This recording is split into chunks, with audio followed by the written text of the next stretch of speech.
Hi guys and welcome back to the channel Deepak Yadav Education. Welcome to the Daily Hindu News and Editorial Analysis of 2nd of September 2021.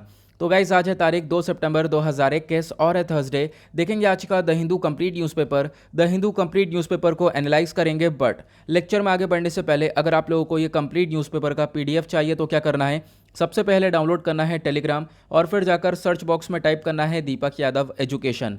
As you can see guys आप लोगों को ये वाला channel मिल जाएगा, उस पर click करना और जाकर इस चैनल को ज्वाइन कर लेना। देखो अगर आप लोगों को इस तरीके से ये चैनल नहीं मिलता है तो नीचे डिस्क्रिप्शन बॉक्स में आप सभी लोगों को टेलीग्राम का लिंक दिया गया है, वो लिंक इसी चैनल का है। जैसे आप उस पर क्लिक करोगे ऑटोमेटिकली ये चैनल ओपन हो जाएगा, इसको जाकर ज्वाइन कर लेना। नाउ ज्वाइन करने से फ़ायदा क्या होगा, यहाँ पर आपको डेली बेसिस पर द हिंदू न्यूज़पेपर मिल जाता है, डेली करंट अफेयर के वीडियो का पीडीएफ मिल जाता है, डेली बहुत सारे डिजिटल नोट्स मिल जाते हैं और ये सारी चीज़ें मिलती हैं बिल्कुल फ्री में। तो जाकर इसको ज़रूर ज्वाइन करना। नाउ बढ़ते हैं आगे, और आगे बढ़ने से पहले हमेशा की तरह हम लोग अपने लेक्चर को एक मैप के क्वेश्चन के साथ स्टार्ट करेंगे। तो आज आप सभी लोगों को मैप में जाकर देखना है अल्जीरिया को, इसको न्यूज़ में कवर किया गया है। तो अच्छे से मैप में देखने के बाद आकर नीचे कमेंट सेक्शन में टाइप करना, जिससे कि आप लोग इसको लंबे समय तक याद रख पाओगे। तो चलो शुरुआत करते हैं। ये है आज का सबसे पहला आर्टिकल, और पहला आर्टिकल इंपॉर्टेंट होने वाला है जीएस पेपर 3 इकोनॉमी के पॉइंट ऑफ व्यू से। ये आर्टिकल बात करता है जीएसटी कलेक्शन के बारे में। तो पहले आपको कुछ चीज़ें समझनी होंगी। सबसे पहले आपको मालूम होगा सरकार लेकर आई थी गुड्स एंड सर्विस टैक्स। यहाँ पर मेन मकसद क्या है, टैक्स को कलेक्ट करना। ठीक है, यहाँ पे गवर्नमेंट क्या करती है, टैक्स का कलेक्शन करती है। अब जो ये जीएसटी का डेटा है ये हर महीने पब्लिश होता है, आपको मालूम होगा हर महीने न्यूज़ में भी आता है, हम लोग इसको डिस्कस करते हैं। तो उसी प्रकार से अभी क्या हुआ है, अगस्त का महीना खत्म हुआ है तो जीएसटी कलेक्शन का डेटा जो है अगस्त के महीने का अभी आ गया है हमारे सामने।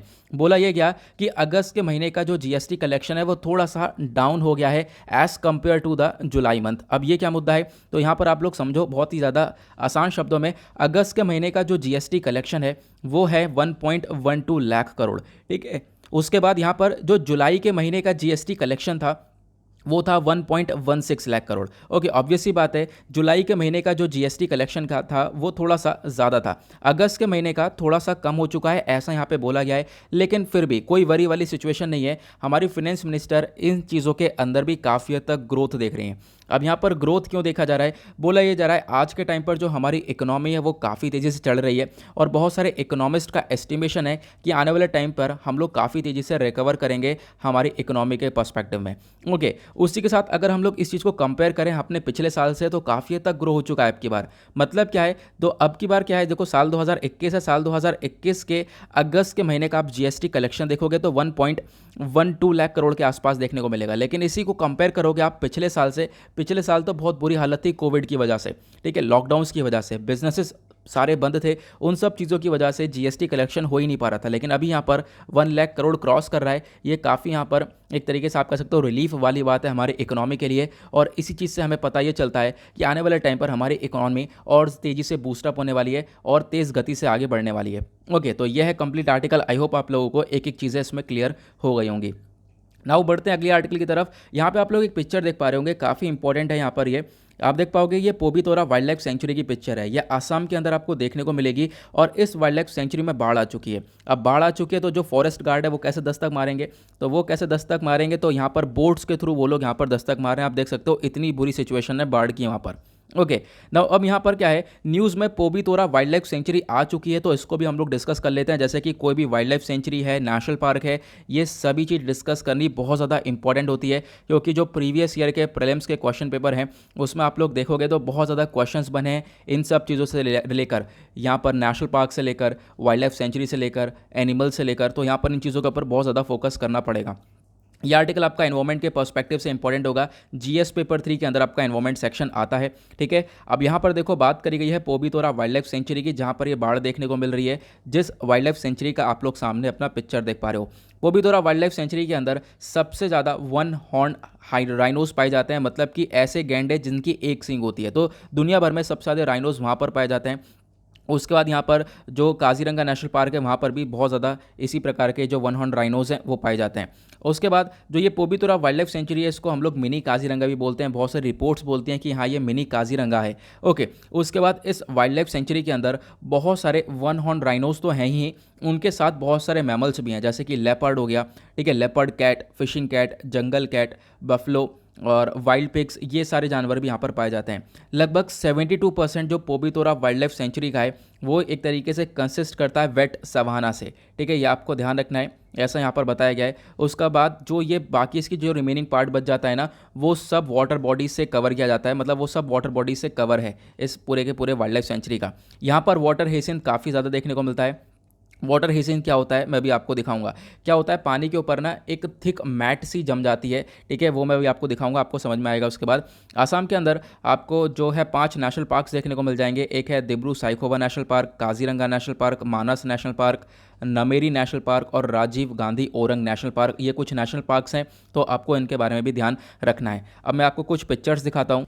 तो पोबिदोरा वाइल्ड लाइफ सेंचुरी आपको यहाँ पर असम के अंदर इस वाले एरिया में देखने को मिल जाएगा, ठीक है। अब यहाँ पर क्या है, वाटर हेसिंथ इसको बोलते हैं। जो ये पानी होता है इसके ऊपर इस प्रकार से यहाँ पर ये पूरी परत जम जाती है। अब इस परत से काफ़ी ज़्यादा नुकसान भी होता है, मतलब ये काफ़ी हद मात्रा में जम रही है।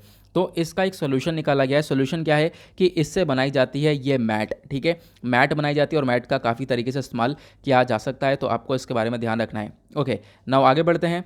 आई होप आपको ये आर्टिकल भी क्लियर हो गया होगा। आर्टिकल क्लियर हो गया है तो देखो, एक चीज़ मैं आपसे यहाँ पर रिक्वेस्ट ये करना चाहूँगा, वीडियो को लाइक ज़रूर कर दिया करो, क्योंकि यहाँ पर आपके वीडियो को लाइक करने से बहुत ज़्यादा सपोर्ट मिलता है, ठीक है। और इसका कोई चार्ज वगैरह नहीं जा रहा है, 1 सेकंड लगेगा, आप लोग भूल जाते हो तो ज़रूर वीडियो को लाइक कर दिया करो, ठीक है। यहाँ पे मैं अपनी पूरी कोशिश करता हूँ सारे नोट्स वगैरह प्रोवाइड करवाने की, ठीक है। तो यहाँ पर काफ़ी हद तक मोटिवेशन मिलता है, प्लस साथ ही साथ क्या होता है, वीडियो और भी लोगों तक रीच होता है, तो यहाँ पर इस का ये फ़ायदा हम लोग को देखने को मिल जाता है। उसके बाद अगला आर्टिकल बात करता है no SC ST OBC quota for NRIs for NEET. अब ये क्या मतलब है, अब देखो यहाँ पर कुछ चीज़ें बताई गई हैं, कुछ इंपॉर्टेंट चीज़ें वो भी हम डिस्कस करेंगे। तो एक व्यक्ति है यहाँ पर, आप कह सकते हो रोहित विनोद नाम है, इसने अप्लाई किया नीट के लिए, national eligibility cum entrance test के लिए यहाँ पर अप्लाई किया, इस साल के लिए यहाँ पर अप्लाई किया था। अब जो ये ऑनलाइन फॉर्म है इसने अप्लाई किया सही से, ठीक है, चलो इसने अप्लाई फॉर्म, जब इन्हें फॉर्म अप्लाई किया तो फॉर्म के अंदर क्या पूछा, इसकी नेशनलिटी पूछी। देखो हर फॉर्म में पूछी जाती है नेशनलिटी क्या है, इसने इंडियन सिटीजन सेट किया, ठीक है, लेकिन ये कहाँ पर रहता है, कुवैत के अंदर, ठीक है, तो मतलब NRI के अंदर आएगा, ऑब्वियस सी बात है, नॉन रेसिडेंट इंडियन कहलाएगा, ठीक है, मतलब है तो इंडियन सिटीजन ही, कुवैत में रह रहा है तो कुवैतियन रेसिडेंट यहाँ पर है, ठीक है। अभी आप कह सकते हो कि इंडियन सिटीजन जो है इसने सेलेक्ट किया नेशनलिटी अपनी। अब क्या हुआ, जैसे ही अगले पेज पर आया इससे पूछा गया अपनी कैटेगरी डालो, इसने यहाँ पर अपनी कैटेगरी डाल दी, ठीक है। इसको जो कैटेगरी डालने का टाइम आया, एक तरीके से इसको डालना OBC था, लेकिन OBC का ऑप्शन ही नहीं मिला, सिर्फ और सिर्फ इसको एक ही ऑप्शन मिला जनरल का। तो आप कह सकते हो यहाँ पर जो भी NRI हैं, ठीक है, उनके लिए SC ST OBC का कोटा नहीं दिया गया है नीट के अंदर, इसको लेकर एक इशू स्टार्ट हो चुका है। अभी आर्टिकल वापस हम लोग को न्यूज़ में आने वाले टाइम पर देखने को मिलेगा। अभी सिर्फ इतनी ही इन्फॉर्मेशन है कि जो भी NRIs हैं उनके लिए कोटा वगैरह नहीं दिया गया है अभी, चाहे वो शेड्यूल्ड कास्ट हो, चाहे वो शेड्यूल्ड ट्राइब हो, चाहे वो OBC कैटेगरी हो, इनके अंदर इनको कोटा नहीं मिल रहा है। जब फॉर्म भर रहे हैं तो ये वाले ऑप्शन नहीं आ रहे हैं, सिर्फ और सिर्फ जनरल कैटेगरी का ही ऑप्शन आ रहा है। ओके, ये चीज़ें हैं ना। अब यहाँ पर NRIs एग्जैक्टली क्या होते हैं इसको भी हम लोग समझ लेते हैं, क्योंकि बहुत इंपॉर्टेंट पॉइंट ये हो जाता है। इनको हम लोग बोलते हैं नॉन रेसिडेंट इंडियन। ये आर्टिकल आपका GS पेपर 2 ऑब्वियस सी बात है पॉलिटी के पर्सपेक्टिव से इंपॉर्टेंट होगा। अब यहाँ पर चर्चा क्या हो रही है, नॉन रेसिडेंट इंडियन मतलब होता है एक पर्सन, ठीक है, एक तरीके से जो कि इंडिया के बाहर रह रहा है, ठीक है तो इंडिया का सिटीजन है, तो भारतीय सिटीजन, लेकिन क्या है वो बाहर रह रहा है, ठीक है, तो यहाँ पर उनको NRI बोलते हैं, नॉन रेसिडेंट इंडियन। ओके, एक इंडियन सिटीजन जो कि बाहर रह रहा है, लगभग आप कह सकते हो 183 दिन हो चुके हैं एक फाइनेंशियल ईयर के अंदर, तो 183 दिन से वो बाहर रह रहा है, तो उसको NRI की तरह कंसीडर किया जाएगा।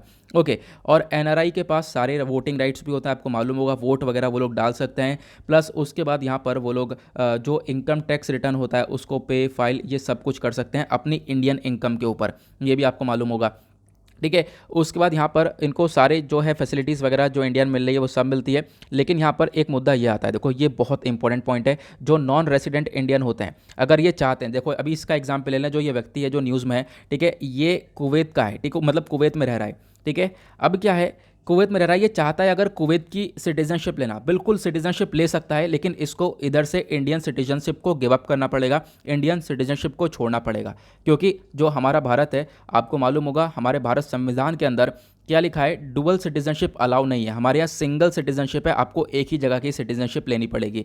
जैसे यूएस के अंदर आपको 2 सिटीजनशिप देखने को मिल जाती है, ठीक है, आप एक जगह की सिटीजनशिप के साथ साथ दूसरी जगह की सिटीजनशिप ले सकते हो, लेकिन भारत के अंदर ऐसा नहीं है, भारत के अंदर सिंगल सिटीजनशिप लेनी पड़ती है। अगर आप लोग बाहर रह रहे हो, बाहर दूसरी कंट्री की सिटीजनशिप लेना चाहते हो, बिल्कुल ले सकते हो, लेकिन इंडिया की सिटीजनशिप को यहाँ पे आपको गिव अप करना पड़ेगा, यहाँ से हटाना पड़ेगा।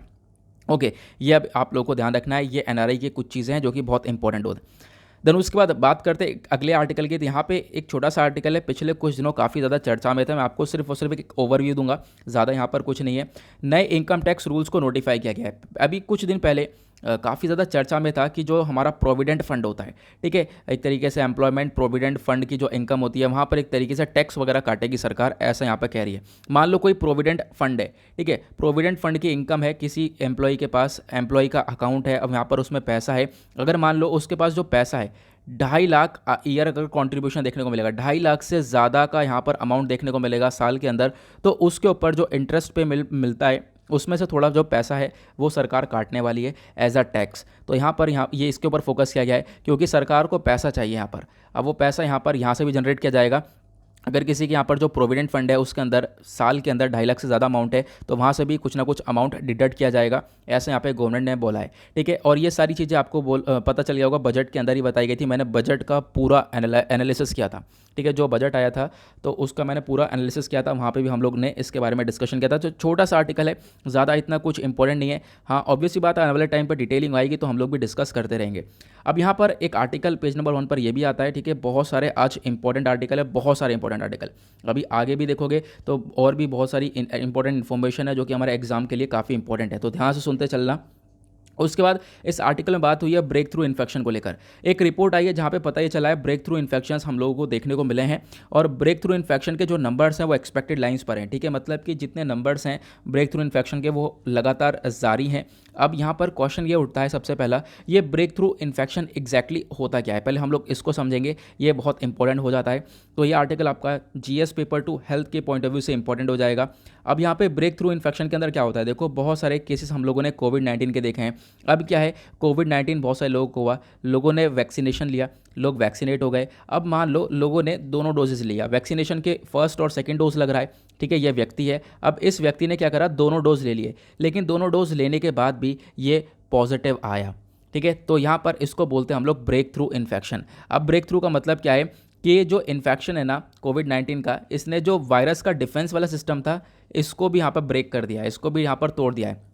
Virus has been able to break through the defence created by vaccine, यहाँ पर ये देखने को मिलेगा, मतलब वायरस अभी भी बॉडी के अंदर देखने को मिलेगा, तब भी पॉजिटिविटी देखने को मिल जाएगी, ठीक है। यहाँ पे आप कह सकते हो कि वैक्सीन लेने के बाद भी वायरस देखने को मिल जाता है, इसको हम लोग ब्रेक थ्रू एक तरीके से इन्फेक्शन बोल रहे हैं। अभी भी बहुत सारे लोगों के अंदर ये देखने को मिल रहा है। हालांकि यहाँ पे बोला गया, देखो वैक्सीन से पूरी प्रोटेक्शन नहीं मिल रही है। अगर आप लोग कहो कि वैक्सीन 100% प्रोटेक्शन दे रही है तो ऐसा बिल्कुल भी नहीं है, कहीं पर भी नहीं लिखा है कि वैक्सीन 100% प्रोटेक्शन प्रोवाइड करवा रही है। हो क्या रहा है, लोग वैक्सीन लगवा कर आ रहे हैं और वैक्सीन लगवा कर आने के बाद कुछ टाइम तक लोग बीमार पड़ रहे हैं, ठीक है। अब यहाँ पर बीमार पड़ रहे हैं तो उसकी वजह से भी यहाँ पर आप कह सकते हो कि काफ़ी कुछ चीज़ें देखने को मिलती हैं। सबसे पहले यहाँ पर बोला गया है कि अगर आप लोग वैक्सीन को लेकर ये चीज़ सोच रहे हो कि वैक्सीन से फुल प्रोटेक्शन मिल रही है, तो ऐसा नहीं है, फुल प्रोटेक्शन पॉसिबल ही नहीं है। कोई भी वैक्सीन 100% प्रोटेक्शन प्रोवाइड नहीं करवा रही है, तो आपको ये बात ध्यान रखनी है। उसके बाद भी यहाँ पर कोविड देखने को मिला है बहुत सारे लोगों के अंदर। इनफैक्ट यहाँ पर सबसे ज़्यादा कुछ जो नया वेरिएंट आया है उसने यहाँ पर काफ़ी ज़्यादा बवाल क्रिएट किया है। और नया वेरिएंट आपको मालूम होगा जिसके बारे में बात हो रही है वो है डेल्टा वेरिएंट, ठीक है। डेल्टा वेरिएंट जो नया वेरिएंट है इंडिया के अंदर डिस्कवर किया गया था, इसकी वजह से और भी ज़्यादा ये इन्फेक्शन देखने को मिले हैं, ऐसा यहाँ पे बोला गया, ठीक है। हालांकि देखो वैक्सीन फुल प्रोटेक्शन नहीं प्रोवाइड करवा रही है, लेकिन फिर भी प्रोटेक्ट तो कर रही है ना, ये चीज़ आपको ध्यान रखना है। तो यहाँ पर एक लाइन ये भी बोली गई है, जो वैक्सीन है वो कंटिन्यू प्रोटेक्शन प्रोवाइड करवा रही है अगेंस्ट द सीवर डिजीजेज। लेकिन हो क्या रहा है ना, ये जो वेरिएंट है डेल्टा वेरिएंट, ये कुछ ज़्यादा खतरनाक साबित हो चुका है और इसने जो है ब्रेक थ्रू इन्फेक्शन को भी चालू कर दिया है। यानी कोविड-19 के लिए दोनों डोजेस लेने के बाद भी काफ़ी हद तक इन्फेक्शंस देखने को मिले हैं बहुत सारे लोगों के अंदर, तो ये है break through infection. I hope आपको ये भी क्लियर हो गया होगा। नाउ बढ़ते हैं अब अगले आर्टिकल की तरफ। एक बहुत ज़बरदस्त आर्टिकल, बहुत ज़्यादा इंपॉर्टेंट, जीएस पेपर 3 एनवायरमेंट के पॉइंट ऑफ व्यू से अगेन एक बहुत इंपॉर्टेंट आर्टिकल है। यहाँ पे क्या है, लद्दाख ने अडॉप्ट कर लिया है अपना एक स्टेट एनिमल और स्टेट बर्ड। अब यहाँ पर लद्दाख का एक स्टेट एनिमल है और स्टेट बर्ड है। अब ये क्या क्या है, तो आपको इसके बारे में बहुत कुछ जानने को मिलने वाला है इस आर्टिकल के अंदर। जो स्टेट एनिमल है वो है स्नो लेपर्ड और जो स्टेट बर्ड है वो है ब्लैक नेक्ड क्रेन, ओके, ठीक है। तो यहाँ पर क्या है, लद्दाख ने वेडनेसडे में अपने 2 एंडेंजर्ड स्पीशीज़ को, ऐसे स्पीशी हैं जो कि खतरे में हैं, इनको प्रोटेक्शन देने की ज़रूरत है, ठीक है। वो है एक स्नो लेपर्ड एनिमल है और ब्लैक नेक्ड क्रेन ये एक बर्ड है। दोनों को एक एज अ स्टेट एनिमल और as a state bird declare कर दिया है, अडॉप्ट कर लिया है, ओके। ये आप लोगों को समझना होगा। स्नो लेपर्ड क्या है? स्नो लेपर्ड यहाँ पर आप लोगों को ये देखने को मिलेगा, जो आज का थंबनेल है वो भी स्नो लेपर्ड के ऊपर है। ब्लैक नेक्ड क्रेन क्या होती है? ये एक बर्ड है जिसकी जो गर्दन है वो काली होती है, ठीक है, इस वजह से इसको ब्लैक नेक्ड बोला है। इनकी अगर साइंटिफिक नेम की बात करें तो सब कुछ हम लोग धीरे धीरे डिस्कस करते रहेंगे। यहाँ पर सबसे पहले हम लोग समझेंगे स्नो लेपर्ड के बारे में। ओके, तो सबसे पहले हम लोग स्नो लेपर्ड को देखेंगे। यहाँ पर स्नो लेपर्ड के बारे में हम लोग जानेंगे, तो आर्टिकल जीएस पेपर 3 के पॉइंट ऑफ व्यू से इंपॉर्टेंट है, मैंने आप लोगों को बता दिया है। स्नो लेपर्ड का साइंटिफिक नेम क्या होता है? तो उसका नाम होता है पैंथेरा उंकिया। ओके, अब यहाँ पर स्नो लेपर्ड को एक टॉप प्रीडेटर माना जाता है। टॉप प्रीडेटर मतलब देखो, जिस भी रीजन के अंदर है ना, वहाँ पर ये एनवायरमेंट को प्रोटेक्ट कर रहा है, लोगों को प्रोटेक्ट कर रहा है। अब लोगों को कैसे प्रोटेक्ट कर रहा है मैं भी आप लोगों को आगे समझाऊंगा, अभी थोड़ा सा वेट करो, क्योंकि एक फूड वेब की तरह काम करता है। मैं पहले काफ़ी बार बता चुका हूँ फूड वेब की तरह क्या काम करता है। पहले हम लोग इसको समझेंगे, पहले मैं आपको बता देता हूँ ये जो लेपर्ड है, चलो पहले हम लोग इसको समझ ही लेते हैं। फूड वेब की तरह काम करने का मतलब यह है, मान लो ये लेपर्ड है, ठीक है, और क्या हो रहा है, जंगलों के अंदर बहुत सारे जानवर पाए जा रहे हैं, ठीक है, घास है, अब घास को लोकस्ट खाता है, ठीक है, मान लो चलो सही है, लोकस्ट खाता है, फिर उसके बाद लोकस्ट को स्कॉर्पियन खा लिया, स्कॉर्पियो को खा लिया, किसने खा लिया? बबून ने खा लिया। अब बबून को कौन खा लेगा? ये खा लेगा लेपर्ड, ठीक है। ऐसे क्या हो रहा है, यहाँ पर एनवायरमेंट को प्रोटेक्शन मिल रही है, क्योंकि कहीं ना कहीं ग्रास बच रहा है, ठीक है। देखो, अगर यहाँ पर लेपर्ड नहीं होगा तो ये जो है ये सारे जानवर एज इट इज़ चलते रहेंगे, और ये क्या करेंगे, कहीं ना कहीं ये ग्रास को, सब जो भी हमारा पेड़ पौधे हैं इनको खा जाएंगे, जो हमारी वेजिटेशन है इसको बर्बाद कर देंगे, ठीक है। तो ये चीज़ें यहाँ पर देखने को मिल जाती हैं, वेजिटेशन को हमारे पूरी तरह से खा जाएंगे, और इससे फिर ऑब्वियस सी बात है ह्यूमन बींग्स को ही नुकसान पहुंचेगा। तो जो लेपर्ड है एक काम करता है, एक तरीके से मेंटेन करके रखता है, इकोलॉजिकल बैलेंस बनाकर रखता है। तो आपको ध्यान रखना है, चाहे वो लेपर्ड हो चाहे वो लायन हो, इनका मेन काम यही होता है, ठीक है। आप लोग देख पाओगे, इसी वजह से इनको प्रोटेक्ट करने की बात की जाती है कि इनकी प्रोटेक्शन की काफ़ी ज़्यादा ज़रूरत है। अदरवाइज़ क्योंकि ये जानवर की जो जनसंख्या है ये काफ़ी हद तक बढ़ती रहेगी, और ये जितना भी हमारे पेड़ पौधे हैं ये सारे खा जाएंगे, ठीक है। तो लेकिन इन जानवरों को कौन खाने के लिए है? वो है लेपर्ड है और लायन है, तो ये इन चीज़ों को मेंटेन करके रखते हैं। इसको बोलते हैं हम लोग फूड वेब वाली सिचुएशन। ओके, नाउ अब हम लोग समझते हैं, ये तो हमने समझ लिया टॉप प्रीडेटर है इन सब चीज़ों के अंदर। अब कहाँ पे पाया जाता है ये स्नो लेपर्ड? तो माउंटेनियस रीजन्स के अंदर पाया जाता है, सेंट्रल एशिया, सदर्न एशिया के अंदर पाया जाता है, वेस्टर्न हिमालयाज़ में देखने को मिलता है, जम्मू एंड कश्मीर और हिमाचल प्रदेश वाले एरिया में, ईस्टर्न हिमालयाज़ में पाया जाता है, उत्तराखंड, सिक्किम, अरुणाचल प्रदेश में। स्नो लेपर्ड जो कैपिटल है पूरे दुनिया की वो है हेमिस, लद्दाख, ठीक है। ऑब्वियस सी बात है, हम लद्दाख की बात कर रहे हैं, तो लद्दाख ने स्टेट एनिमल अडॉप्ट किया है, किसको? स्नो लेपर्ड को। और लद्दाख के अंदर, लद्दाख को एग्जैक्टली स्नो लेपर्ड का कैपिटल माना जाता है, मतलब सबसे ज़्यादा स्नो लेपर्ड लद्दाख में पाए जाते हैं, ठीक है। तो आपको इसके बारे में ध्यान रखना है। लद्दाख के अंदर जो हेमिस है, हेमिस नेशनल पार्क एक सबसे बड़ा नेशनल पार्क है भारत के अंदर, जहां पर सबसे ज़्यादा स्नो लेपर्ड पाए जाते हैं। ये भी आपको ध्यान रखनी है कि एक और इंपॉर्टेंट इन्फॉर्मेशन मिल गई आपको। प्रोटेक्शन स्टेटस के बारे में बात करें तो जो IUCN की कैटेगरी है, ठीक है, IUCN की कैटेगरी के अंदर रेड लिस्ट के अंदर में आता है ये, तो आपको ध्यान रखना है कि एक इंडेंजर्ड स्पीशी है, खतरे में है काफ़ी ज़्यादा। अब ये ब्लैक नेक्ड क्रेन क्या होती है इसके बारे में डिस्कस कर लेते हैं। स्नो लेपर्ड हम समझ गए, वो एक स्टेट एनिमल है, और लद्दाख ने ब्लैक नेक्ड क्रेन को as a state bird adopt किया है। तो प्रीलिम्स के पॉइंट ऑफ व्यू से बहुत ज़बरदस्त है, बहुत चीज़ें पूछी जा सकती हैं। तो पहले मैं आपको पिक्चर दिखा देता हूँ, ये बर्ड कैसे दिखाई पड़ती है। जो ये ब्लैक नेक्ड क्रेन है वो कुछ इस प्रकार से दिखाई पड़ती है, आप लोग देख सकते हो। इसकी जो गर्दन है वो काली कलर की है, रेड कलर का इसके सर पे क्राउन सा देखने को मिलेगा, टेल इसकी ब्लैक कलर की, और जो इसका बॉडी का कलर है थोड़ा सा येलोइश कलर देखने को मिलेगा, ठीक है। तो यहाँ पे आपको इसके बारे में, इसका अपीयरेंस के बारे में समझना होगा, क्योंकि यही सारी चीज़ें यहाँ पे बताई गई हैं। जो ये बर्ड हैं इनमें चाहे वो मेल हो चाहे वो फीमेल हो, सभी के एक जैसे साइज़ होते हैं, ठीक है। हालांकि जो मेल होता है वो थोड़ा सा बड़ा होता है, बट यहाँ पे साइज सेम होते हैं। अपर लॉन्ग नेक जो होती है वो ब्लैक कलर की होती है, और आप कह सकते हो फेदर देखने को मिले, प्लस यहाँ पर रेड कलर का ऊपर क्राउन देखने को मिला। ये सब हमने अभी देख ही लिया है मैप में, सॉरी मैप कह रहा हूँ पिक्चर में, ठीक है। तो ये चीज़ आपको क्लियर हो ही गई होंगी, इसी वजह से मैंने पिक्चर में सारी चीज़ें पहले बता दी थी। नाउ अब हम बात करते हैं हैबिटेट की, कहाँ पर ये जो बर्ड है ये पाई जाती है। हाई ऑल्टीट्यूड के अंदर देखने को मिलती है, जैसे कि चाइना के अंदर सिचुआन प्रोविंस में देखने को मिलेगी। इंडिया के अंदर मेनली लद्दाख के अंदर सबसे ज़्यादा ये स्पीशी पाई जाती है, तो आपको ध्यान रखना है। भूटान, अरुणाचल प्रदेश के अंदर भी कभी कभी देखने को मिलती है, सिर्फ और सिर्फ विंटर के टाइम में, ठंडियों के टाइम पे भूटान, अरुणाचल प्रदेश के अंदर पाई जाती है। अरुणाचल प्रदेश के अंदर 3 एरियाज़ हैं जहां पर ये खासकर देखने को मिलती है, जैसे कि सांगती वैली जो कि वेस्ट कामेंग डिस्ट्रिक्ट में है, जैमितंग वैली तवांग डिस्ट्रिक्ट में है, चुंग वैली ये तवांग डिस्ट्रिक्ट में है। तो यहाँ सभी जगह पर ये जो है एक तरीके से ब्लैक नेक्ड क्रेन ये देखने को मिलती है, ओके। लेकिन ठंडियों के टाइम पे लद्दाख वाले एरिया में हमेशा देखने को मिलती है, इसी वजह से उसको स्टेट बर्ड अडॉप्ट किया गया है लद्दाख का। अब थ्रेट की बात करें, देखो इसको बहुत ज़्यादा खतरा भी है, बहुत ज़्यादा हैबिटेट वगैरह हमारा बर्बाद हो रहा है, डेवलपमेंट प्रोजेक्ट्स लग रहे हैं, ठीक है, वेटलैंड्स के ऊपर, उसकी वजह से यहाँ पर इनको खतरा पहुँच रहा है। इनके एग्स को यहाँ पे काफ़ी ज़्यादा खतरा है, इनके अंडों को खतरा रहता है डॉग से। उसके बाद यहाँ पे बोला गया प्रोटेक्शन स्टेटस की, तो हमने ये डिस्कस कर लिया है। अगेन थ्रेटेंड के अंदर आती है, एंडेंजर्ड स्पीशीज़ के अंदर ये दोनों ही एनिमल आ रहे हैं, यानी काफ़ी हद तक खतरे में है। ठीक है, ये आपको समझना होगा। ये आर्टिकल ज़बरदस्त है, याद रखना है इसके बारे में। नाउ बढ़ते हैं आगे दूसरे आर्टिकल की तरफ। ना यहाँ पे हर एक आर्टिकल के रिगार्डिंग मैं कोशिश कर रहा हूँ आपको ज़्यादा से ज़्यादा इन्फॉर्मेशन दे सकूँ और ज़्यादा से ज़्यादा फैक्चुअल इन्फॉर्मेशन आप कलेक्ट कर सको, जो कि काफ़ी इंपॉर्टेंट होती है एग्जाम पर्सपेक्टिव से। तो वीडियो को लाइक करना फिर से भूल गए होंगे आप लोग, अगर भूल गए हो तो ज़रूर लाइक कर देना, मैं बार बार बोल रहा हूँ, क्योंकि देखो होता क्या है ना, बहुत सारे लोगों तक रीच करता है, बहुत सारे लोगों को फ़ायदा होता है। ठीक है, तो यहाँ पर ज़रूर करना। चलो आगे जो नेक्स्ट आर्टिकल है वो बात करता है अबव नॉर्मल रेन के बारे में। देखो होगा क्या है, जो इंडियन मेट्रोलॉजिकल डिपार्टमेंट है आईएमडी, इसका एक स्टेटमेंट है। इसने बोला है कि अभी हमने जो अगस्त का महीना निकला है, अगस्त के महीने में जो बारिश है वो डेफिसिट देखने को मिली है, बारिश में कमी देखने को मिली है, इतनी बारिश नहीं हुई है बहुत सारे रीजन के अंदर।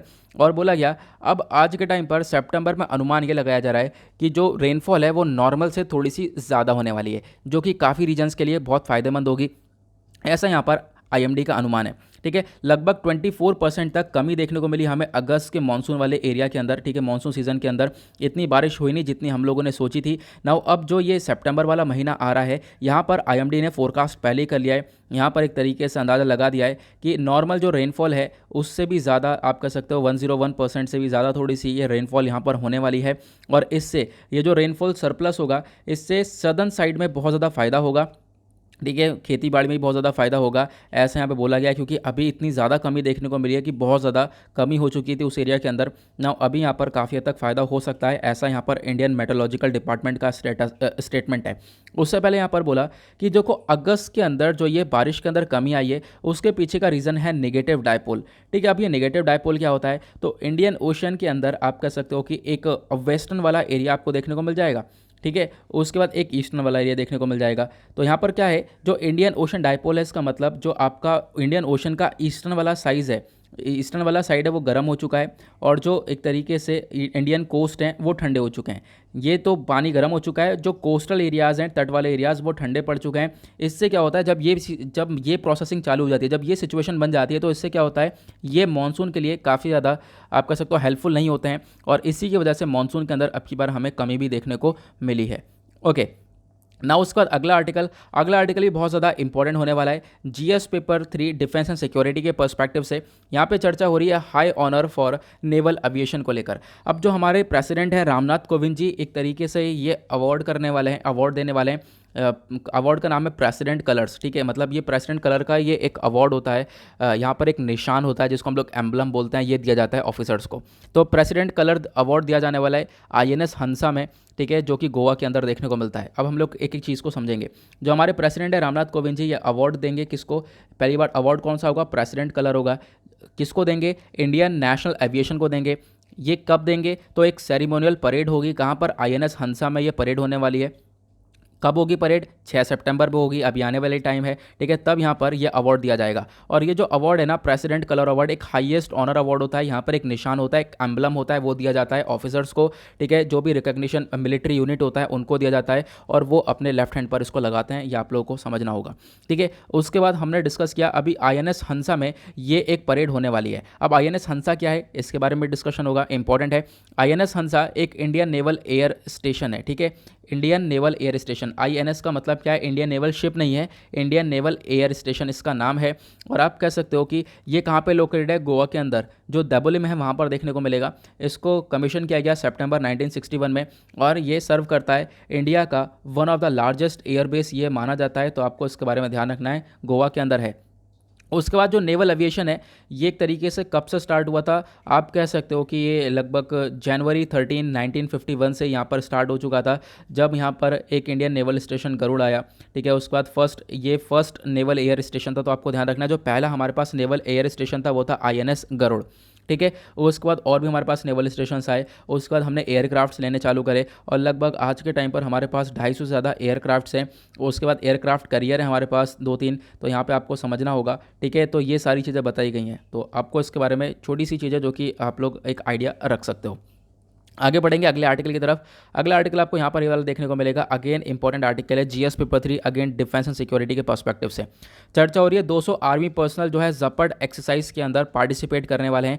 200 आर्मी पर्सनल मतलब जो ये अभ्यास है, ये बहुत बड़ा अभ्यास होने वाला है। बिल्कुल, इसके अंदर लगभग 17 पार्टिसिपेंट्स होंगे, इसमें ऑब्जर्वर पार्टिसिपेंट्स भी होंगे। एक एक चीज़ समझेंगे हम लोग। तो यहाँ पर क्या होने वाला है, जो 200 आर्मी पर्सनल हैं, ये 200 आर्मी वाले लोग पार्टिसिपेट करेंगे इस मल्टी नेशनल एक्सरसाइज के अंदर। इसको बोला गया है जपड 2021। ओके, ये एक्सरसाइज कहाँ पे होने वाली है, रशिया के अंदर होगी। कब से कब तक होगी, 3 सितंबर से चालू होगी, 16 सितंबर तक ये अभ्यास चलने वाला है। ठीक है, उसके बाद यहाँ पे बोला गया 17 कंट्रीज़ को इनवाइट किया गया इस एक्सरसाइज के अंदर, इस अभ्यास के अंदर, जिसमें से 17 में से 9 कंट्रीज़ तो पार्टिसिपेटिंग कंट्रीज़ है जो कि इस अभ्यास के अंदर पार्टिसिपेट करेंगी। प्लस यहाँ पर 8 कंट्रीज़ ऐसी हैं जो कि इन पूरी एक्सरसाइज को सिर्फ और सिर्फ बैठकर ऑब्जर्व करने वाली हैं। ऑब्जर्वर के अंदर पाकिस्तान और चाइना भी है। अभी मैं आपको एक चीज़ क्लियर करने वाला हूँ, जो ये एक्सरसाइज है ना, इसका मेन फोकस क्या होने वाला है, जो टेररिज्म है, जो आतंकवाद है, उसको ख़त्म करने का यहाँ पर, उसके अगेंस्ट में यहाँ पर ये अभ्यास करने वाले हैं। उसके बाद इस एक्सरसाइज के अंदर जैसे मैंने बताया 17 कंट्रीज़ होंगी और 9 पार्टिसिपेटिंग कंट्रीज़ होंगी। पार्टिसिपेटिंग कंट्रीज़ के अंदर हमारा जो महान भारत है वो भी होने वाला है। पार्टिसिपेटिंग कंट्रीज़ के अंदर कौन कौन से हैं कंट्रीज़ है, मंगोलिया हो गया, Armenia, Kazakhstan, Tajikistan, Kyrgyzstan, Serbia हो गया, रशिया हो गया, देन उसके बाद यहाँ पर इंडिया एंड देन बेलारूस। उसके बाद जो 8 अदर कंट्रीज़ होंगी वो ऑब्जर्व कंट्रीज़ होंगी, वो पार्टिसिपेट नहीं करेंगी इस अभ्यास के अंदर, सिर्फ और सिर्फ बैठकर ऑब्जर्व करने वाली हैं। वो कौन कौन सी कंट्रीज़ होंगी, पाकिस्तान होगा, China, Vietnam, Malaysia, Bangladesh, Myanmar, Uzbekistan, Sri Lanka, ये सारी कंट्रीज़ होने वाली हैं। तो आपको इसके बारे में ध्यान रखना है। जपड एक्सरसाइज आने वाले टाइम पर बहुत ज़्यादा चर्चा में आने वाली है, तो इसके बारे में आपको एक छोटा सा ओवरव्यू रखना है। आगे बढ़ेंगे अगले आर्टिकल की तरफ। अगले आर्टिकल में यहाँ पर चर्चा हो रही है, जो पोल बॉडी है, पोल बॉडी कौन सी है, एक तरीके से इलेक्शन करवाने वाली बॉडी कौन सी हमारे पास, वो है इलेक्शन कमीशन ऑफ इंडिया, जो कि हमारे पूरे भारत में इलेक्शंस को कंडक्ट करती है। पोल बॉडी ने यहाँ पर ये बोला है कि जो ईवीएम्स हैं, इलेक्ट्रॉनिक वोटिंग मशीन, जहाँ पर आप लोग वोट देते हो, ठीक है, अभी यहाँ पर बहुत सारी इलेक्ट्रॉनिक वोटिंग मशीन फंसे हुए हैं दिल्ली के अंदर, तो दिल्ली से वहाँ पर उनको रिलीज़ किया जाए, दिल्ली से छुड़वाया जाए, प्लस जाकर उत्तर प्रदेश और भी बहुत सारे एरियाज़ में जहाँ पर इलेक्शन आने वाले हैं वहाँ पर इन मशीन्स को पहुँचाया जाए। ये चीज़ बोली गई है इलेक्शन कमीशन ऑफ इंडिया के द्वारा। तो वेडनेसडे में इन्होंने सुप्रीम कोर्ट से यही सारी चीज़ें बोली हैं कि भाई आप इंटरवीन करो, जितने भी इलेक्ट्रॉनिक वोटिंग मशीन फंसे पड़े हैं दिल्ली के अंदर, ठीक है, तो वहाँ पे और लगभग 5 स्टेट्स के अंदर फंसे हैं, यूनियन टेरिटरीज़ के अंदर फंसे हैं, वहाँ से रिलीज़ करो और फटाफट उत्तर प्रदेश के अंदर पहुँचाओ। उत्तर प्रदेश के अंदर इलेक्शंस होने वाले हैं साल 2022 के अंदर, उसके साथ और भी वेरियस एरियाज़ बताएं, वहाँ पर भी आप लोग पहुँचाओ, ठीक है, क्योंकि बैक टू बैक इलेक्शंस आने वाले हैं, तो वहाँ पर आपको ये ईवीएम मशीन्स को पहुँचाना होगा, ऐसा यहाँ पर ईसीआई का स्टेटमेंट है। ओके, ज़्यादा मतलब आप कहोगे कि एग्जाम पर्सपेक्टिव से क्या इंपॉर्टेंट है, बिल्कुल एग्जाम के लिए इंपॉर्टेंट यहाँ पर ज़्यादा कुछ चीज़ें हैं नहीं, एक आइडिया रखना है, क्योंकि आने वाले टाइम पर या एडिटोरियल के अंदर कवर किया जा सकता है। उसके बाद जो इलेक्शन कमीशन ऑफ इंडिया है, ये अपने आप में एक बहुत इंपॉर्टेंट बॉडी है, इसके बारे में ज़रूर पढ़ लेना, नहीं पढ़ पाओगे तो कोई बात नहीं, मैं पढ़ा देता हूँ। इलेक्शन कमीशन ऑफ इंडिया, ये पूरा का पूरा आर्टिकल आपका जीएस पेपर 2 पॉलिटी के पर्सपेक्टिव से इंपॉर्टेंट है। Okay, election commission of India एक ऑटोनॉमस कॉन्स्टिट्यूशनल अथॉरिटी है। इसका मेन काम है हमारे भारत के अंदर सही से शांति से इलेक्शंस को कंडक्ट करवाना, चाहे वो लोकसभा हो, राज्यसभा हो, स्टेट लेजिस्लेटिव असेंबली हो, सभी जगह पर इलेक्शंस को ये election commission of India he administer करता है। बैकग्राउंड की बात करें तो जो पार्ट 15 है हमारा भारत संविधान का, तो ये डील करता है इलेक्शन से, ठीक है, और इसी के लिए यहाँ पर इसने कमीशन बनाया है इन सारे मैटर्स को देखने के लिए। इलेक्शन कमीशन एग्जैक्टली एस्टेब्लिश करा गया था 25 जनवरी 1950 में, ठीक है। उसके बाद आज के टाइम पर हमारे भारतीय संविधान के अंदर आर्टिकल 324 से लेकर आर्टिकल 329 तक सभी चीज़ यहाँ पर हमारे कॉन्स्टिट्यूशन के अंदर जितनी भी लिखी हुई हैं इन आर्टिकल्स के अंदर, वो डील करती हैं इलेक्शन कमीशन के बारे में और इलेक्शन कमीशन के मेंबर के बारे में, उनकी पावर्स, फंक्शन, टेन्योर, एलिजिबिलिटी के बारे में। ओके, इस कमीशन का स्ट्रक्चर क्या है, तो यहाँ पे हम लोग समझेंगे। आज के टाइम पर यहाँ पर एक इलेक्शन कमिश्नर होता है, जो इलेक्शन कमीशन पूरी बॉडी है, इसके अंदर एक इलेक्शन कमिश्नर होता है, आपको समझना होगा, ठीक है। मल्टी मेंबर बॉडी होती है। इलेक्शन कमिश्नर के साथ लगभग आप कह सकते हो चीफ इलेक्शन कमिश्नर के साथ दो इलेक्शन कमिश्नर्स भी होते हैं। ये जो सेक्रेटेरिएट है इसका पूरा का पूरा, ये लोकेटेड है न्यू दिल्ली के अंदर, सारे केसेस वहाँ पर देखने को मिलते हैं। प्रेसिडेंट, अब यहाँ पर आपको क्वेश्चन ये होगा, जो इस इलेक्शन कमीशन ऑफ इंडिया है इसके अंदर जो चीफ इलेक्शन कमिश्नर हैं, जो कि इस पूरे बॉडी को देखते हैं, इन चीफ इलेक्शन कमिश्नर को अपॉइंट कौन करता होगा, तो बिल्कुल यहाँ पे सवाल सही है, प्रेसिडेंट उसको अपॉइंट करते हैं। साथ ही साथ जो बाकी इलेक्शन कमिश्नर हैं, 2 इलेक्शन कमिश्नर्स और हैं, तो उनको कौन अपॉइंट करता है, ठीक है, चीफ के साथ साथ जो 2 और इलेक्शन कमिश्नर्स हैं उन सबको भी प्रेसिडेंट ही अपॉइंट करते हैं, ये आपको ध्यान रखना होगा। यहाँ पर जो एज है, मैक्सिमम एज वो 65 ईयर्स ही है, तो आपको ध्यान रखना है। जो फिक्स टेन्योर है वो 6 साल तक ये लोग काम कर सकते हैं, यहाँ पे बताया गया। और मतलब आप कहोगे इनका स्टेटस क्या है, तो जैसे सुप्रीम कोर्ट के जज का स्टेटस होता है, उनकी सैलरीज होती हैं, उनके जो भी इंसेंटिव्स होते हैं, बिल्कुल उसी प्रकार की सारी चीज़ें यहाँ पर इलेक्शन कमीशन ऑफ इंडिया के चीफ इलेक्शन कमिश्नर और बाकी इलेक्शन कमिश्नर्स की होते हैं। ये आपको ध्यान रखना होगा। क्वेश्चन ये है, चलो अपॉइंट करने के लिए तो बता दिया, अगर इनको रिमूव करना हो तो कैसे रिमूव करेंगे, तो वो रिमूव भी आप कह सकते हो बिल्कुल सिमिलर प्रोसीजर है। जैसे सुप्रीम कोर्ट के जज रिमूव करे जाते हैं, उसी प्रकार से चीफ इलेक्शन कमिश्नर भी एक तरीके से रिमूव किए जाते हैं। कैसे? पार्लियामेंट के द्वारा। ठीक है, अब यहाँ पर आपको ये देखना होगा जो प्रोसीजर होता है रिमूवल का, यहाँ पर चाहे वो जज के हाई कोर्ट के जज हो, ठीक है, सुप्रीम कोर्ट के जज हो, चीफ इलेक्शन कमिश्नर हो, कैग हो, इन सब को रिमूव किया जा सकता है पार्लियामेंट के द्वारा, आपको याद रखना होगा। लेकिन कंडीशन ये होनी चाहिए कि ये इन्होंने मिसबिहेव किया हो या फिर इनके अंदर कैपेसिटी नहीं है अपनी ड्यूटी निभाने की, तो इस बेसिस पर इनको एक तरीके से हटाया जा सकता है। यहाँ पर क्या होगा, वोटिंग होगी, जितने भी यहाँ पर टोटल स्ट्रेंथ होगी हाउस की उनमें वोटिंग होने वाली है, और 2/3 मेजोरिटी जो स्पेशल मेजोरिटी है वहाँ से यहाँ पर ये वोटिंग सपोर्ट कर दी जाएगी। तो यहाँ पर आपको ये समझना होगा।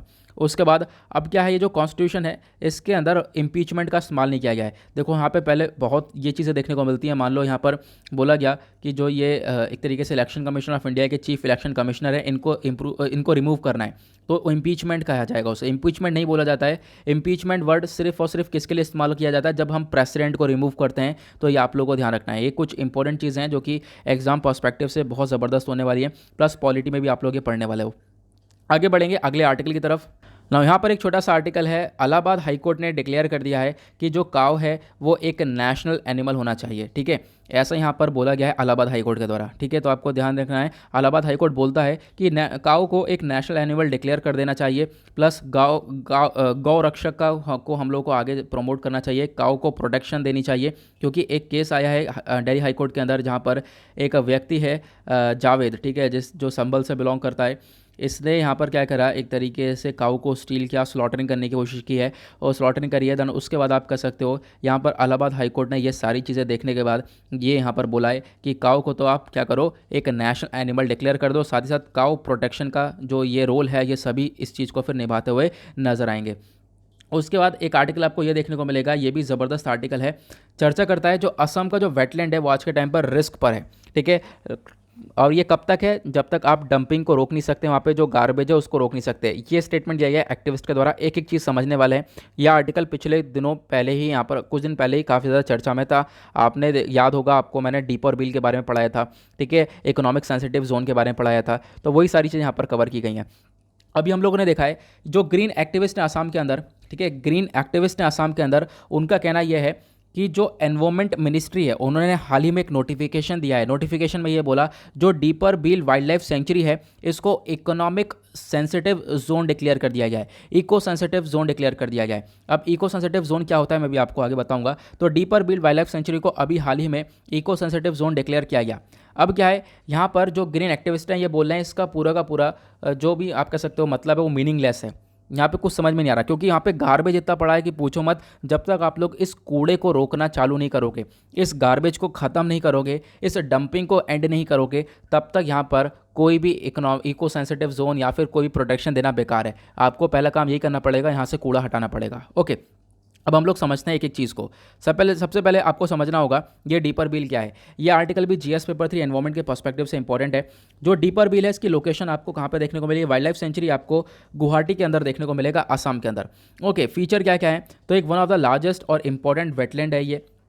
उसके बाद यहाँ पर आप कह सकते हो कि लगभग जो फ्लोरा है यानी कि फूल मतलब फूल और बहुत सारे पेड़ पौधे ही पाए जाते हैं, बहुत सारे अलग अलग प्रकार के जानवर ही पाए जाते हैं। फ्लोरा की बात करें तो यहाँ पर आप कह सकते हो कि वाटर हेसिंथ पाया जाता है। वाटर हेसिंथ जो कि मैंने अभी आपको पिक्चर दिखाया था, ठीक है, पोबितोरा वाइल्ड लाइफ सेंचुरी वाला, ठीक है, वहीं पर वाटर हेसिंथ वही चीज़ है। एक्वेटिक ग्रास, वाटर लिलीज, ये सारी चीज़ें पाई जाती हैं। उसके बाद अगर हम जानवरों की बात करें, देखो पेड़ पौधों में और भी बहुत सारे पेड़ पौधे पाए जाते हैं। रेड वाटर लिली, ठीक है, taper grass, hydrilla, water bindweed, teak, banyan tree, silk cotton tree, ये सारे पाए जाते हैं।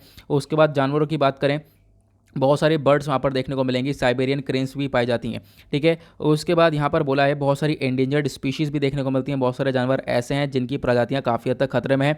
20 एम्फीबियन पाए जाते हैं, 12 लिजर्ड्स हैं, 18 स्नेक देखने को मिलते हैं, 6 टर्टल एंड टॉर्टोइस भी यहाँ पर। इन सब की जो प्रजातियाँ हैं इतनी प्रजातियाँ पाई जाती हैं, ठीक है। एम्फीबियन की 20 प्रजाति, लिजर्ड की 12 प्रजाति, सांपों की 18 प्रजाति, इतनी यहाँ पर प्रजातियाँ पाई जाती हैं, आपको ध्यान रखना है। उसके बाद कंसर्न क्या है, आज के टाइम पर ये जो एरिया है काफ़ी हद तक रिड्यूस होता हुआ नजर आएगा। रिड्यूस होने का पीछे का रीज़न यह है कि बहुत सारी जो रिवर्स हैं, जो छोटी छोटी रिवर हैं, जैसे कि कालमोनी, कोनाजन, वशिष्ठा, ये सारी रिवर एक तरीके से इनकी कनेक्टिविटी खत्म हो चुकी है, अब ये कनेक्ट नहीं करती हैं। इस वजह से जो एरिया है deeper wild wild life sanctuary का, ये थोड़ा सा छोटा हो चुका है। वो मैटर नहीं करता है हमारे लिए। Deeper wild wild life sanctuary क्या है ये हम लोगों ने डिस्कस कर लिया, कहाँ पर है, गुवाहाटी के अंदर है। अब क्या है, अभी हाल ही में इसको इको सेंसिटिव जोन डिक्लेयर किया गया है। तो इको सेंसिटिव जोन का मतलब क्या होता है, देखो यहाँ पर इको सेंसिटिव जोन एक तरीके से बहुत सारे एरियाज़ को डिक्लेयर किया जाता है, प्रोटेक्टेड एरियाज़ को, नेशनल पार्क को, वाइल्ड लाइफ सेंचुरीज़ को यहाँ पर डिक्लेयर किया जाता है। क्यों, यहाँ पर इसका मेन मकसद होता है कि बहुत सारी जो एक्टिविटीज़ होती हैं इन नेशनल पार्क के अंदर, वाइल्ड लाइफ सेंचुरी के अंदर, उनको रोका जा सके। ठीक है, उन एक्टिविटीज़ को हम लोग रोक कर उसका जो नेगेटिव इम्पैक्ट पड़ता है इन सारे पार्क्स के ऊपर वो रोक सकते हैं। मतलब कोई गलत काम हो रहा है उसको हम लोग पूरी तरह से रोकें, कंस्ट्रक्शन रोकें, इन सब चीज़ों के ऊपर ये इको सेंसिटिव जोन फोकस करता है। कि मान लो इस एरिया को इको सेंसिटिव जोन डिक्लेयर कर दिया तो यहाँ पर कंस्ट्रक्शन नहीं होगा, पोल्यूशन नहीं कर सकते यहाँ पर, मतलब ये सारी चीज़ें बोलते जाती हैं। उसके बाद क्वेश्चन आपका ये भी होगा, इको सेंसिटिव जोन को डिक्लेयर कौन करता है, तो इसको नोटिफाई करा जाता है ministry of environment and forest climate change के द्वारा under the environment protection act 1986 के अंडर में। तो यहाँ पर आपको इसके बारे में यहाँ पर एक छोटा सा आइडिया रखना होगा। आगे बढ़ेंगे अगले आर्टिकल की तरफ। अब क्या है हमारे लिए इंपॉर्टेंट, तो पेज नंबर 11 और 12 ये पूरा का पूरा एडवर्टीजमेंट भरा हुआ पेज है, इनको प्रॉपरली आप स्किप कर सकते हो। आएंगे पेज नंबर 13 के ऊपर, दैट इज़ वर्ल्ड सेक्शन, देखेंगे दुनियादारी में क्या चल रहा है। यहाँ पर जो आर्टिकल है वो बात करता है एरा ऑफ वॉर्स के बारे में। यहाँ पर क्या है, जो अमेरिका आज के टाइम पर परेशान हो चुका है, अमेरिका की बहुत ज़्यादा चर्चा हो रही है। अमेरिकन प्रेसिडेंट जो बाइडन को काफ़ी ज़्यादा क्रिटिसाइज़ किया गया। क्यों, क्योंकि अफगानिस्तान के अंदर से इन्होंने बहुत तेज़ी से अपने जवानों को निकाला है, ये चीज़ें यहाँ पर बोली गई हैं। तो यहाँ पर इनके द्वारा एक स्टेटमेंट दिया गया है। स्टेटमेंट ये दिया गया है कि अब यहाँ पर जो अमेरिका का काम था, अमेरिका एक काम बहुत ज़्यादा करता था, वो क्या था, कंट्रीज़ को रीमेक करना, कंट्रीज़ को दोबारा से बनाना। उसके लिए यहाँ पर मतलब कंट्री को दोबारा बनानी तो गया था अफगानिस्तान के अंदर भी, तो कंट्री को रीमेक करने का जो ये काम है ना, ये अब खत्म हो चुका है। जो एरा ऑफ वॉर है ये पूरी तरह से खत्म हो चुका है। यहाँ पर जो बाइडन का स्टेटमेंट है, और जो बाइडन ने अपने आप को बहुत ज़्यादा डिफेंड भी किया है, क्योंकि इतनी ज़्यादा क्रिटिसिज्म देखने को मिला है इनके रिगार्डिंग। इन्होंने खुद बोला है जो भी काम किया है मैंने सही किया है। ठीक है, हम लोग कब तक संभालते अफगानिस्तान को, कब तक यूएसए अफगानिस्तान को संभालने वाला था। जो काम किया है जो बाइडन ने वो बिल्कुल सही किया है, अपने आप को डिफेंड भी कर रहे हैं, प्लस कह रहे हैं अब जो कंट्रीज़ को रीमेक करने का काम था ना अमेरिका का, वो अब यहाँ पर ख़त्म हो जाता है, अब मुद्दा ख़त्म। अब यहाँ पर अमेरिका ऐसा कोई काम करने वाला नहीं है, किसी कंट्री के अंदर जाकर ये चीज़ नहीं देखेगा। ठीक है, तो ये सारी चीज़ यहाँ पर बताई गई हैं, क्योंकि यहाँ पर बहुत सारी मुद्दे बताए गए हैं। वो इसी वजह से आर्टिकल इतना लंबा चौड़ा लिखा है, लेकिन आपको टू द पॉइंट बात करनी होगी। ज़्यादा ऐसा कुछ भी नहीं है जो एग्जाम में आप लोग यहाँ पर लिखना चाहो। ओके, उसके बाद अगले आर्टिकल में देखो, ये ज़बरदस्त आर्टिकल है। यहाँ पर चर्चा हो रही है अमेरिका ने अफगानिस्तान के अंदर 20 साल के अंदर क्या अचीव करा। अब 20 साल के अंदर क्या अचीव करा मतलब क्या है, तो आपको मालूम होगा साल 2001 के अंदर ही तो जो अमेरिकन ट्रूप्स है, अमेरिका के जो जवान थे, वो सब साल 2001 के अंदर ही तो एंटर करे थे अफगानिस्तान में। ठीक है, अफगानिस्तान में जो ये ट्रूप्स घुसे थे वो साल 2001 में ही तो घुसे थे। ठीक है, अब साल 2001 से साल 2021 में क्या हुआ, इन्होंने अपने ट्रूप्स को विड्रॉ कर लिया। अब विड्रॉ कर लिया, जो ये 20 साल हैं, इन 20 सालों में इन्होंने क्या किया है, यहाँ पर ये बोला गया जो 20 सालों के अंदर इन्होंने कुछ अचीव किया है। जो ऑथर ने आर्टिकल लिखा है इनका तो यहाँ पर सीधा सीधा कहना है कुछ अचीव नहीं किया है। हालांकि यहाँ पर यह है कि अफगानिस्तान से इन्होंने अलकायदा को उखाड़ के फेंका है थोड़ा सा, लेकिन साहिल रीजन के अंदर जो अफ्रीकन वाला रीजन है जहाँ पर टेररिज्म सबसे ज़्यादा है, तो वहाँ पर तो अभी भी आपको ये चीज़ें देखने को मिलेंगी। लेकिन फिर भी जो है अलकायदा का थोड़ा सा रोल खत्म हुआ है, लेकिन फिर भी यहाँ पर आप कह सकते हो इतना पैसा बहाया है अमेरिका ने यहाँ पर कि पूछो मत। तो यहाँ पर अमेरिका ने कुछ अचीव नहीं किया है। देख पाओगे 20 सालों के अंदर अमेरिका ने पता है कितना स्पेंड किया है अफगानिस्तान के ऊपर। अमेरिका ने $2 ट्रिलियन, ठीक है, $2 ट्रिलियन की बात हो रही है, ना मिलियन ना बिलियन, ट्रिलियन डॉलर यहाँ पर इतना लूज़ किया है। और साथ साथ आप कह सकते हो 2300 सोल्जर्स भी मारे गए अमेरिकन। ठीक है, यहाँ पर इस पूरे के पूरे 20 साल के अंदर ये सब कुछ देखने को मिला और कुछ अचीव किया नहीं है यहाँ पर, उसके बारे में बात की गई है। ठीक है, और जो यहाँ से शुरुआत है, ये पूरे हिस्ट्री की शुरुआत है कि साल 2001 के अंदर अमेरिका ने एंट्री की अफगानिस्तान के अंदर। क्यों एंट्री की थी, क्योंकि अमेरिका के ऊपर एक अटैक किया गया था जिसको हम लोग 9/11 अटैक बोलते हैं। और वो अटैक यहाँ पर पता चला अलकायदा ने किया था। जब अमेरिका ने ढूंढा कि अलकायदा के द्वारा अटैक किया गया है, ओसामा बिन लादेन का अटैक किया गया है, तो वो सब कहाँ हैं, तो वो सब अफगानिस्तान के अंदर थे। उस समय अफगानिस्तान के ऊपर तालिबान का कंट्रोल था, तो अफगानिस्तान से यहाँ पर जो तालिबान था, तो अमेरिका ने तालिबान से बोला कि भाई अलकायदा ने हमारे ऊपर अटैक किया, अलकायदा को ख़त्म करो और साथ ही साथ अलकायदा को यहाँ से निकाल दो। ठीक है, ख़त्म करो अपने टेररिज्म को अपने पूरे कंट्री से, साथ ही साथ जो ओसामा बिन लादेन है वो यूएसए को सौंप दो। तालिबान ने इस चीज़ से मना कर दिया, और तालिबान ने जैसी इस चीज़ से मना किया तो फिर एक वॉर डिक्लेयर कर दी गई। जो भी यहाँ पे अमेरिकन ट्रूप्स थे, नेटो के ट्रूप्स थे, वो सब यहाँ पर घुस गए अफगानिस्तान के अंदर। अफगानिस्तान के अंदर से तालिबान को उखाड़ के फेंक दिया, साथ ही साथ यहाँ पर टेररिज्म को उखाड़ के फेंका। लेकिन 20 साल तक आप कह सकते हो चीज़ें मेंटेन करते रहे, 20 साल तक पैसा लगाते रहे, अफगानिस्तान के अंदर सरकार बनाई और वहाँ पे फोर्सेस बनाई, उनको ट्रेन किया, इतना पैसा यहाँ पे खर्चा कि पूछो मत। लेकिन उसके बाद ही फ़ायदा क्या निकला? कुछ भी नहीं। ठीक है, यहाँ पर उसके बारे में ये चीज़ें बताई गई हैं। आगे बढ़ेंगे अगले आर्टिकल की तरफ। तो श्रीलंका काफ़ी चर्चा में है। श्रीलंका के अंदर इमरजेंसी, एक तरीके से इकोनॉमी इमरजेंसी डिक्लेयर हो गई है। फूड पैसे के लिए यहाँ पर आप कह सकते हो, सॉरी, खाने के लिए पैसा नहीं देखने को मिलेंगे, तो यहाँ पर food emergency, economic emergency declare कर दी गई है। अब कोई पैसा वैसा है नहीं इनके पास। आज के टाइम पर जो इनका फॉरेन एक्सचेंज रिजर्व है वो पता है कितना है? $2.8 बिलियन का यहाँ पर इनका फॉरेन एक्सचेंज रिजर्व है। लेकिन आप कहोगे ये तो बहुत होता है, इतना अमाउंट तो बहुत होता है, आराम से ये लोग अपना काम कर सकते हैं। लेकिन ये आने वाले सिर्फ और सिर्फ 12 महीने के लिए काम करेगा। और अभी यहाँ पर इनको जो कंपनी को चुकाने हैं पैसा, जो इनके अभी इन्होंने जितना उधार ले रखा है वो कौन चुकाएगा? और वो जो उधार चुकाना है वो इन्हें $3 बिलियन चुकाना है। मतलब जो चुकाना है वो ज़्यादा चुकाना है, अभी इनके पास पैसा है ही नहीं। तो आप कह सकते हो कि बहुत बुरी कंडीशन हो चुकी है। ऐसा कुछ यहाँ पर इनके पास चीज़ें नहीं है जो ये प्रमोट कर सकें। इनके पास टूरिज़्म हुआ करता था, टूरिज़्म के थ्रू पैसा कमाते थे, लेकिन कोविड-19 की वजह से टूरिज़्म वगैरह यहाँ पर ठप हो गया। उसके बाद चाइना जैसी कंट्री आज के टाइम पर पूरा फ़ायदा उठा रहा है। चाइना ने पोर्ट भी खरीद लिया है श्रीलंका का एक। कौन सा पोर्ट, नीचे कमेंट सेक्शन में बताओ। तो चाइना ने बहुत बुरी हालत कर रखी है यहाँ पर श्रीलंका की, बहुत ज़्यादा पैसा इन्वेस्ट कर रखा है। यही सारी चीज़ें देखने को मिलती हैं। इसको चाइना की डेट, एक तरीके से डेट ट्रैप डिप्लोमेसी बोलते हैं। पैसा दे दो भरपूर, डेट ट्रैप में फंसा दो। पैसा देने के बाद यहाँ पर कंट्री की ऐसी हालत कर दो कि पूछे मत, कि कंट्री यहाँ पर पैसा चुकाने के लिए भी उसको ब्याज, एक तरीके से लोन लेने की ज़रूरत पड़ जाए। ऐसी चीज़ें यहाँ पर देखने को मिल जाती हैं। ठीक है, तो यहाँ पर श्रीलंका के अंदर आज के टाइम पर हो गई है हालत काफ़ी ज़्यादा बुरी। अब देखते हैं इंडिया यहाँ पर कैसे, इंडिया क्या करता है यहाँ पर, हम लोग कैसे काम कर सकते हैं। ठीक है, आगे बढ़ेंगे। उसके बाद पेज नंबर 14 के ऊपर आएंगे, that is business section. Economic perspective से एक लौता आर्टिकल है। अगस्त की जो मैन्युफैक्चरिंग है वो थोड़ी सी डाउन पहुंची, ऐसे यहाँ पे बोला है। ठीक है, अगस्त की मैन्युफैक्चरिंग के अंदर जो मैन्युफैक्चरिंग सेक्टर है वो थोड़ा सा कम रिकवर हुआ है। अगर इसे कंपेयर करें जुलाई से तो काफ़ी अच्छा चल रहा था, लेकिन अगस्त में थोड़ा सा डाउन हुआ है। अगस्त के अंदर यहाँ पर जो डेटा हुआ है ये स्लिप हो चुका है 52.3 पॉइंट्स में। ठीक है, और जुलाई का जो डेटा था वो था 55.3। तो यहाँ पर बोला गया है जुलाई के कंपेरिजन में जो अगस्त की मैन्युफैक्चरिंग है वो थोड़ी सी डाउन हुई है, ज़्यादा यहाँ पर कुछ भी नहीं है। ओके, नाउ अब चलते हैं एडिटोरियल सेक्शन पर, देखेंगे इंपॉर्टेंट एडिटोरियल्स को। आज आपको 3 एडिटोरियल देखने को मिलेंगे इंपॉर्टेंट। एक तो ये है, ये जीडीपी के बारे में चर्चा कर रहा है। दूसरा आर्टिकल ये वाला यहाँ पर आपको देखने को मिलेगा, इसे हम डिस्कस नहीं करेंगे। यहाँ बोला गया है स्कूल को रीओपन करो। ठीक है, ऑब्वियस ही बात है, बच्चों को खतरा है थोड़ा सा, लेकिन क्या होगा, कुछ कॉशंस के साथ आप लोग स्कूल को रीओपन कर सकते हो। कुछ आपको चीज़ें इंप्लीमेंट करनी होंगी, उसके बारे में बताया गया है। ज़्यादा यहाँ पर कुछ भी नहीं है पढ़ने लायक। ठीक है, इतना आपको मालूम ही है। उसके बाद इस आर्टिकल को मैं डिस्कस नहीं करने वाला हूं, चलो मैं आपको बता दूंगा एग्जैक्टली क्या है। यहाँ पर क्या है कि इंडिया को नेट ज़ीरो एमिशन को लेकर चलना पड़ेगा। ये आर्टिकल बहुत बार कवर कर चुका हूँ, मतलब बहुत बार। इसके नोट्स भी मैं आपको प्रोवाइड करवा चाहूँगा, कोई बात नहीं, यहाँ पे मैं बता दूंगा। ठीक है, डोंट वरी, मैं आपको बता दूंगा अभी। उसके बाद यहाँ पर माइक्रो फाइनेंस के बारे में चर्चा हो रही है। माइक्रो फाइनेंस को लेकर आरबीआई की क्या रेगुलेशंस है उसके बारे में डिस्कशन होगा। तो स्टार्ट करते हैं यहाँ से।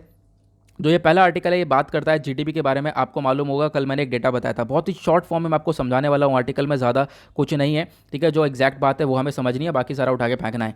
यहाँ पर जो ग्रॉस डोमेस्टिक प्रोडक्ट है, आपको मालूम होगा अभी हम लोगों ने देखा कि हमारी इंडिया की जो जीडीपी है वो साल 2021-22 की मैं बात कर रहा हूँ, जो पहला क्वार्टर था उसके अंदर 20.1% से ग्रोथ देखने को मिली है। जीडीपी हमारी इंक्रीज़ हुई है, जो कि काफ़ी अच्छी बात है। ओके, इसको हम कंपेयर करें पिछले साल से, तो पिछले साल हमारा बहुत बुरा हाल था, लेकिन अभी जीडीपी थोड़ी सी ग्रो करी है, उसके बारे में यहाँ पर ये चर्चा की गई है। ठीक है, कि हमारी जो इकोनॉमी है वो थोड़ी सी ग्रो होती भी आ रही है। तो यही सिंपल सी चीज़ थी, उसी चीज़ को यहाँ पर दोहराया गया है कि एक डेटा आया है नेशनल स्टैटिस्टिकल ऑफिस का, वो यहाँ पर ये बोलता है जो हमारी जीडीपी वो एक्सपैंड हो चुकी है 20.1% से। और यहाँ पर हालांकि थोड़ी सी हमारे इसी, अगर हम बात करें अभी भी कम है, लेकिन अगर हम लोग इसको कंपेयर करें साल 2019-20 से, तो फिर एक तरीके से आप कह सकते हो, मतलब कि साल 2019-20 से कंपेयर करें तो यहाँ पे ज़्यादा कम देखने को मिलेगी। मतलब क्या है, मतलब अब आपको यहाँ पे समझना होगा। ठीक है, थोड़ा ध्यान से समझना, कन्फ्यूजन नहीं पालनी है। जो ग्रॉस डोमेस्टिक प्रोडक्ट है, इसको हम लोग जीडीपी को क्या बोलते हैं? जीडीपी की सिंपल सा यहाँ पे फॉर्मूला बताता हूँ, consumption plus investment plus government expenditure plus net import minus export. ठीक है, ठीक है, यहाँ पर आप कह सकते हो जो नेट एक्सपोर्ट है। ठीक है, सीधे से हम लोग नेट एक्सपोर्ट बोलते हैं। जीडीपी का मतलब क्या होता है? ओवरऑल यहाँ पे भारत के अंदर कितना प्रोडक्शन हो रहा है, कितना कंजम्पशन हो रहा है, गवर्नमेंट एक्सपेंडिचर कितना हो रहा है, सबका टोटल करना, वो होता है जीडीपी। हमारी कंट्री की जो साल 2021-22 के अंदर जो जीडीपी है वो थोड़ी सी ग्रो होती हुई नजर आई है, लेकिन यहाँ पर आप कह सकते हो 20.1% की ग्रोथ है। आपको कोई 20.1% की ग्रोथ तो बहुत ज़्यादा है, बिल्कुल बहुत ज़्यादा है, लेकिन अगर इसको हम कंपेयर करें साल 2019-20 से, 20-21 को हम नहीं ला रहे हैं बीच में, जो 20-21 वाला साल है उसमें को बीच में नहीं ला रहे हैं। क्यों? क्योंकि कोरोना की वजह से ये साल तो पूरी तरह से बर्बाद हो चुका था। लेकिन इसी डेटा को हम लोग अगर साल 2019-20 से कंपेयर करें तो साल 2019-20 के अंदर 20 से भी ज़्यादा अच्छी जीडीपी हमारी थी, 20 से भी ज़्यादा जीडीपी थी। तो इसी वजह से बोला गया है अगर हम साल 2019-20 से कंपेयर करें तो इस साल जीडीपी इतनी ग्रो नहीं हुई है, लेकिन फिर भी ग्रो हुई है। ये एक पॉजिटिव साइन है। आने वाले टाइम पर ये और ज़्यादा ग्रो होती हुई नज़र आएगी। ये एक छोटा सा आर्टिकल है। अगले आर्टिकल की तरफ बढ़ते हैं। यहाँ पर जो अगला आर्टिकल है वो बात करता है India must commit to net zero emission. यहाँ पर आर्टिकल के अंदर जो ये पैट्रिक सकलिंग है इनके द्वारा यहाँ काफ़ी सारी चीज़ें बताई गई हैं कि इंडिया जो है आज के टाइम पर काफ़ी ज़्यादा रिस्क पर देखने को मिलेगा नेट जीरो एमिशन के अंदर। आपको मालूम होगा नेट जीरो एमिशन का मतलब क्या है कि जो पोल्यूशन है, ठीक है, यानी कि जो प्रदूषण है उसको कम से कम करना, उसको ज़ीरो कर देना, जीरो कर देना, इसको टारगेट बना रखा है। आपको मालूम होगा भारत का टारगेट है कि हम लोग साल 2050 तक नेट जीरो एमिशन बना देंगे अपनी कंट्री को। यहाँ पर जो पोल्यूशन है वो नहीं होगा। चाइना का टारगेट है कि 2060 तक ये काम करेगा। यहाँ पर आप लोग ये दोनों ही डेटा देख सकते हो। अभी हाल ही में एक रिपोर्ट आई थी जिसके बारे में मैंने पूरी रिपोर्ट आपको पब्लिश प्रोवाइड करवा रखी है पूरे नोट्स के फॉर्म में, और काफ़ी बार डिटेल में डिस्कशन किया है। Inter governmental panel on climate change कर एक रिपोर्ट आई थी जिसने ये बताया है कि जो एनवायरमेंट के अंदर क्लाइमेट चेंज हो रहा है, जो पोल्यूशन बढ़ रहा है, ग्लोबल वार्मिंग बढ़ रही है, इससे बहुत बुरा इम्पैक्ट पड़ रहा है बहुत सारी चीज़ों के ऊपर। तो आपको इन चीज़ों को रोकना पड़ेगा, ऐसा यहाँ पे बोला गया था। हम लोगों ने देखा था, अभी आपको मालूम होगा, ठीक है, यहाँ पर क्या है, ग्लोबल वार्मिंग बढ़ रही है, इन चीज़ों को रोकना होगा। बहुत ज़्यादा अपॉर्चुनिटीज़ आप लोगों को देखने को मिल जाएंगी। जो यहाँ पर आपको कह सकते हो कि बहुत सारी कंट्रीज़ अच्छा कर रही हैं, लेकिन बहुत सारी कंट्रीज़ जो है उन्होंने टारगेट बहुत लंबा रख रखा है। जैसे चाइना ने 2060 तक का टारगेट रख रखा है, ये बहुत ज़्यादा हो गया है, ठीक है। लेकिन यहाँ पर क्या करना पड़ेगा, हम लोग को पोल्यूशन को कम से कम करना पड़ेगा। एनवायरमेंट को लेकर एक और इस साल बहुत बड़ी मीटिंग होने वाली है, वो नवंबर में मीटिंग होगी, जिसको हम लोग बोल रहे हैं United nation climate change conference, ठीक है, COP26। ये एक मीटिंग होगी, बहुत बड़ी मीटिंग होगी क्लाइमेट चेंज को लेकर। कहाँ पर होने वाली है? ग्लासगो के अंदर। ओके, इसके बारे में आपको ध्यान रखना है। ये मीटिंग कुछ ऐसी होगी जैसे पेरिस क्लाइमेट एग्रीमेंट हुआ था साल 2015 के अंदर। आपको मालूम होगा ये एग्रीमेंट हुआ था जहाँ पर बहुत सारी कंट्रीज़ ने मिलकर डिस्कस किया था कि हम लोग पोल्यूशन नहीं करेंगे। इंडिया ने भी यहाँ पर काफ़ी कुछ डिस्कस किया था। लेकिन अब क्या है, एक और मीटिंग होगी, यहाँ पर फिर से क्लाइमेट चेंज को लेकर बातचीत होगी, एनवायरमेंट प्रोटेक्शन को लेकर बातचीत होगी। उसके बाद बोला गया, यहाँ पर इंडिया को लेकर काफ़ी सारी चीज़ें बताई गई हैं कि इंडिया ने जो अपना टारगेट है वो साल 2050 का रख रखा है। 2050 तक हम लोग जो है क्या करने वाले हैं, अपने पोल्यूशन को कम से कम करने वाले हैं। तो ऐसे यहाँ पे बोला गया, इंडिया का खुद का यहाँ पर आप कह सकते हो कि देखो बहुत कुछ इंटरेस्ट देखने को मिलेगा।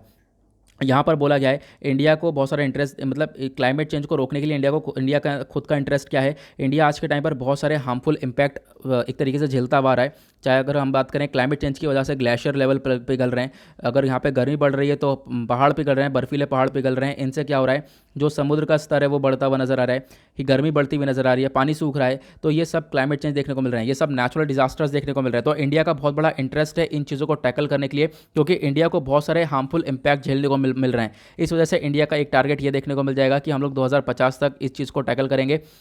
उसके बाद आज के टाइम पर इंडिया जो है नेचुरली एक तरीके से यहाँ पर अब मांग कर रहा है एक स्ट्रॉन्गर इन्फ्लुएंसर ग्लोबली के बारे में, ठीक है। यहाँ पर क्या है कि देखो इंडिया का मेन फोकस ये है कि हम लोग, देखो इंडिया जो है आज के टाइम पर दुनिया भर में टॉप नंबर पे आता है, क्योंकि टॉप नंबर पर चाइना है जो कि दुनिया भर में सबसे ज़्यादा पोल्यूशन करता है, अमेरिका है फिर उसके बाद सबसे ज़्यादा पोल्यूशन करता है, और जो भारत है वो लार्जेस्ट थर्ड यहाँ पर देखने को मिल जाएगा, थर्ड लार्जेस्ट एमिटर है यहाँ पर बोला गया है। तो दुनिया भर में टॉप पर आता है। इस वजह से भी इसको ज़रूरत है कि एक तरीके से एमिशन को कम से कम किया जा सके, ठीक है, ताकि हमारा जो एक इमेज अच्छी सी बन सके पूरे ओवरऑल वर्ल्ड के अंदर। तो यहाँ पर इस चीज़ के ऊपर फोकस किया गया है।